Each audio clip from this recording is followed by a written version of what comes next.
이 환자들이 모두 당뇨를 측정하는 데 쓰는 당화혈색소가 정상 범위까지 떨어졌습니다. 참가자의 약 97%가 혈당을 낮췄고요. 특히 51%는 당뇨 혈당 자체가 그냥 정상적으로 돌아와 버렸어요. 당뇨병은 한 번 걸리고 나면 치료가 어렵다고 알고 계시죠? 하지만 식단을 조절을 하면 약을 끊을 수 있을 정도까지 당뇨병이 나아진다니까요. 당뇨병이 걱정되시는 분들, 또 제2형 당뇨병을 앓고 있는 분들은 뭘 먹어야 될지 늘 고민되시죠? 이게 좋다, 저게 좋다, 이 정보가 너무너무 많아서 더 많이 혼란스러우실 텐데요.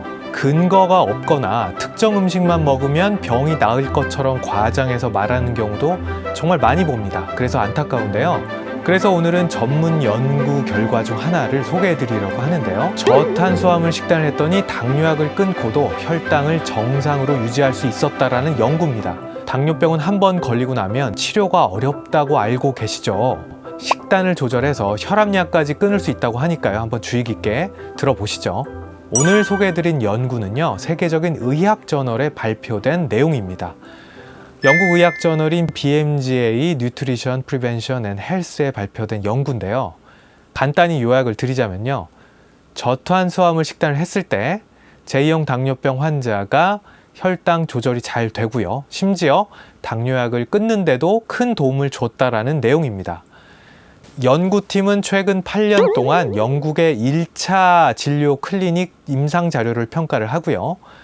저탄수화물 식단 프로그램에 참여한 제2형 당뇨병 환자 약 186명을 평균 33개월 동안 추적 관찰을 했는데요. 저탄수화물 식단을 실시한 참가자들은 체중이 약 10kg 정도 줄었고요. 나쁜 콜레스테롤인 LDL 콜레스테롤과 혈압, 그리고 중성지방 수치도 낮아졌습니다. 물론 이 저탄수화물 식단에서 몸무게가 10kg가 빠졌다는 것은 칼로리도 적게 섭취했다는 의미인데요. 특히 당뇨병 관련 수치들이 크게 완화가 됐습니다. 당뇨병 전 단계의 환자인 경우에는 무려 93%, 그러니까 이거 뭐 거의 100%예요. 이 환자들이 모두 당뇨를 측정하는 데 쓰는 당화혈색소가 정상 범위까지 떨어졌습니다. 참가자의 약 97%가 혈당을 낮췄고요. 특히 51%는 당뇨 혈당 자체가 그냥 정상적으로 돌아와 버렸어요. 그래서 이 51%의 환자분들, 즉 대부분이 당뇨약을 끊을 수가 있었습니다. 이걸 당뇨관해라고 하는데요. 아직까지 당뇨관해에 대해서 전 세계 공통의 정의는 없지만 당화의 혈색소와 혈당 수치가 당뇨약 복용 없이 계속 유지되는 상태를 말합니다. 즉 당뇨병에 걸리기 이전 수준으로 회복되는 것을 말하는데요.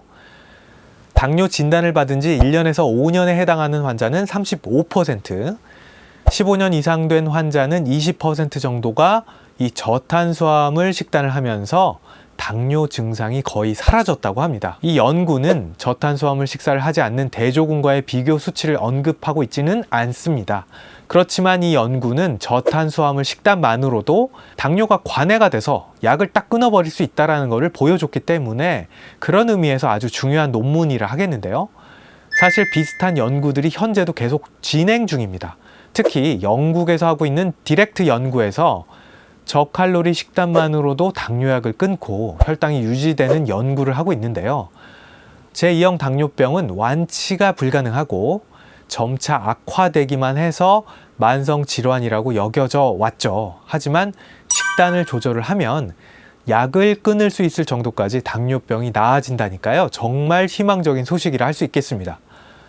저탄수화물 식단은 통상적으로 하루 130g 이하의 탄수화물 섭취를 말합니다. 물론 이 연구에서는 저탄수화물 식단을 의료진의 지도를 받아가며 했습니다. 저탄수화물 식단이 어떤 영향을 그럼 준 걸까요? 이 저탄수화물 식단은 평소 먹던 식단에서 탄수화물의 비율을 줄이는 건데요. 대표적인 탄수화물은 밥이나 파스타, 빵 같은 게 있습니다. 탄수화물이 혈당에 어떤 영향을 주는지 한번 살펴보죠. 감자를 한 번에 150g을 먹는다면 설탕 약 9티스푼, 감자튀김 한 번에 150g을 먹는다면 설탕 약 8티스푼, 스파게티는 한 번에 180g을 먹는다면 설탕 약 7티스푼과 같은 효과로 혈당에 영향을 준다는 건데요. 탄수화물을 적게 먹으면 위산 분비가 안정이 되고요. 혈당 조절에 도움을 준다라고 알려져 있습니다. 또 지방이 쌓이는 걸 막아주고요. 공복감을 줄여서 이 적정 체중을 유지하는 데 도움을 주는데요. 모든 탄수화물 전부 다 먹지 말라는 것은 아니에요. 사실 탄수화물은 필요한데요. 우리 몸은 모든 영양소를 필요로 하고요. 적당한 탄수화물은 몸과 뇌에 에너지를 공급해주는 중요한 역할을 하니까요. 과일이나 채소, 콩이나 견과류, 건강한 탄수화물 위주로 드시는 것이 더 낫다는 말씀입니다. 과자나 가공 후식류, 정제 설탕, 파스타와 밥에 들어있는 이러한 탄수화물 등은 조금 낮춰주시는 게 훨씬 건강에 좋겠죠. 무엇보다도 케이크나 초콜릿처럼 설탕이 함유된 음식은 최대한 참으시는 게 좋은데요. 대신에 생선, 계란, 닭고기처럼 지방이 적은 단백질 비율을 높이면 건강에 훨씬 더 도움을 주겠죠. 탄수화물을 무조건 끊어야겠다, 이런 무리한 계획을 세우기보다는요, 불필요한 탄수화물은 덜어내고 건강한 탄수화물과 단백질 비율을 조금씩 늘리면서 식단 조절을 해보시기 바랍니다. 작은 성공을 몇 번 맛봐야 스스로 생활을 통제할 수 있다는 자신감도 생기고요. 지치지도 않을 수 있으니까 이런 건강한 식단을 계속 유지할 수 있겠죠. 자신에게 맞는 방식으로 식단을 조절을 하고요. 운동도 하면서 탄수화물 섭취, 당뇨 수치들을 개선하셔도 좋을 것 같은데요. 당뇨 자체도 개선돼서 관해할 수 있다, 약을 끊을 수 있다라는 희소식을 전해드리겠습니다. 그럼 오늘은 여기서 마치겠습니다. 감사합니다.